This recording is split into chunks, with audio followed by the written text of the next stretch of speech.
الحمد للہ وحدہ والصلاة والسلام علی من لا نبی بعدہ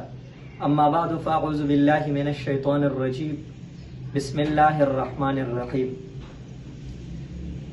آج کی میری ویڈیو ہمارے ان بہنوں کے لیے ہے جو شرعی مسائل سے واقف نہیں ہے، تو میں نے کہا کہ یہ بہت اہم باتیں ہیں حیض سے متعلق۔ دیکھو، مجھ سے کچھ دن پہلے ایک خاتون نے یہ پوچھا تھا کہ استحاضے کے حالت میں عورت کو کیا حکم ہے۔ ایک ہوتا ہے حیض، ایک ہوتا ہے استحاضہ۔ تو دیکھو، حضرت فاطمہ بنتی ابی حبیش رضی اللہ تعالی عنہ ایک مرتبہ رسول اللہ صلی اللہ علیہ وسلم کے پاس آئی اور رسول اللہ مبارک سے کہا کہ یا رسول اللہ، میں ایک ایسی خاتون ہوں جو مجھے استحاضہ بہت زیادہ ہوتا ہے، کیا میں استحاضہ کی وجہ سے میں نماز کو چھوڑ دوں؟ تو اللہ کے نبی علیہ الصلوۃ والسلام نے فرمایا کہ نہیں، انما ذالک عرق، یہ تو ایک رگ کا خون ہے، یہ حیض کا خون نہیں ہے۔ حیض کا خون وہ رحم سے آتا ہے، اور جو استحاضہ کا خون ہوتا ہے یہ رگ سے نکلتا ہے۔ اور حیض کا جو خون ہوتا ہے اور جس خاتون کو حیض آتا ہے یہ اس کی صحت کی علامت ہے، اور یہ جو استحاضہ کا خون ہوتا ہے تو یہ کسی بیماری کے بنا پر یہ خون آتا ہے۔ اور میں نے آپ کو بتایا کہ وہ خون جو ہوتا ہے حیض کا وہ رحم سے نکلتا ہے، اور یہ جو استحاضہ کا خون ہوتا ہے یہ رحم سے نہیں بلکہ یہ اللہ کے نبی علیہ السلام نے فرمایا کہ یہ رحم سے نہیں، یہ رگ سے نکلتا ہے۔ تو دیکھو، آپ کو اللہ کے نبی علیہ السلام نے حضرت فاطمہ بنت حبیش رضی اللہ عنہ کو فرمایا کہ آپ اس کی وجہ سے نماز کو بالکل نہیں چھوڑے گی، آپ نماز کو پڑھو گی، اور نماز کے ٹائم پر آپ نے کیا کرنا ہے؟ آپ نے وضو کرنا ہے۔ دیکھو، حیض جس خاتون کو آتا ہے تو وہ اس خاتون کو پتہ ہوتا ہے کہ جس خاتون کو حیض آتا ہے تو اس کو تو اپنا معمول اس کو پتہ ہوگا نا، کہ مثال کے طور پر اس کو مہینے میں کتنی دن خون آتا ہے، حیض آتا ہے، اور کب آتا ہے۔ مثال کے کسی خاتون کو اگر 5 دن خون آتا ہے اور مہینے کے پہلی تاریخ کو آتا ہے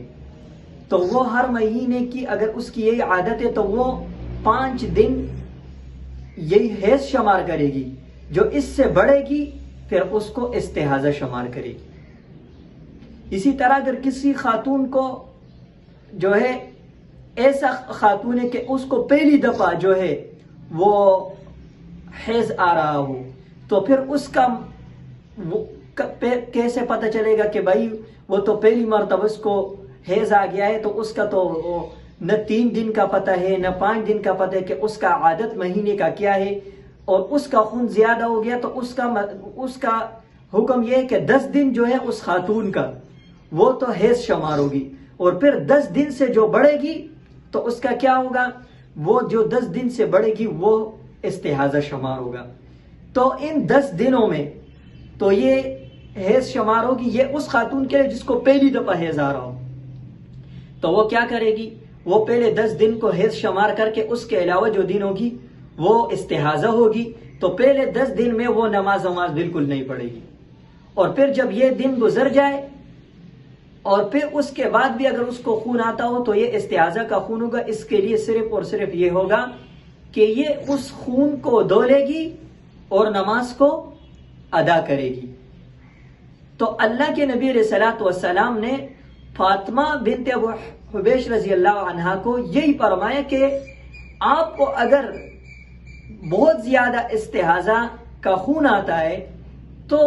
آپ جو ہے اس کی وجہ سے نماز کو نہیں چھوڑے گی، کیونکہ نماز کو چھوڑنا وہ حیض کی وجہ سے۔ اور اسی طرح یہ تو میں نے آپ کو اس خاتون کا بتایا جو پہلی دفعہ جس کو خون آ رہا ہو، اور وہ خاتون جس کے معمول ہے تو وہ اپنے معمول کو، اپنی عادت کو، مہینے کے اندر اس کو جتنے دن خون آتا ہے اور کس تاریخ کو آتا ہے تو ہر تاریخ، ہر مہینے کی تاریخ کو اس طرح شمار کرے گی، اور اگر اس سے بڑھ کر ہو جائے تو پھر اس سے بڑھ کر جو ہوگا وہ استحاضہ ہوگا، تو وہ بھی پھر جو اس کے حیض کے دن ہوں گے اس دن میں تو وہ نماز وغیرہ نہیں پڑھے گی، کیونکہ حیض میں تو نماز وغیرہ نہیں پڑھ سکتی ہے۔ اور پھر جب اس کی عادت کے دن گزر جائے پھر اس کے بعد جو خون ہوگا وہ استحاضہ ہوگا، اور اس میں وہ کیا کرے گی، وہ خون کو دھو لے گی اور وضو کر کے ہر نماز کے لیے، اور وہ کیا کرے گی، وہ نماز ادا کرے گی۔ تو یہ اللہ کے نبی علیہ الصلوۃ والسلام کے حدیث میں مختلف روایات میں اس قسم کے واقعات صحابیات کے ساتھ واقع ہوئے، اللہ کے نبی علیہ الصلوۃ والسلام نے ان کو بتائے۔ اچھا، ایک بات جو بہت اہم ہے، اکثر خواتین کو یہ معاملہ ہوتا ہے کہ حیض کے دنوں میں وہ یہ سمجھتی ہے کہ ہم بالکل گندی ہے اور ہم ناپاک ہے، تو وہ سب کچھ ذکر اور اذکار اور سب کچھ کو چھوڑ دیتی ہے۔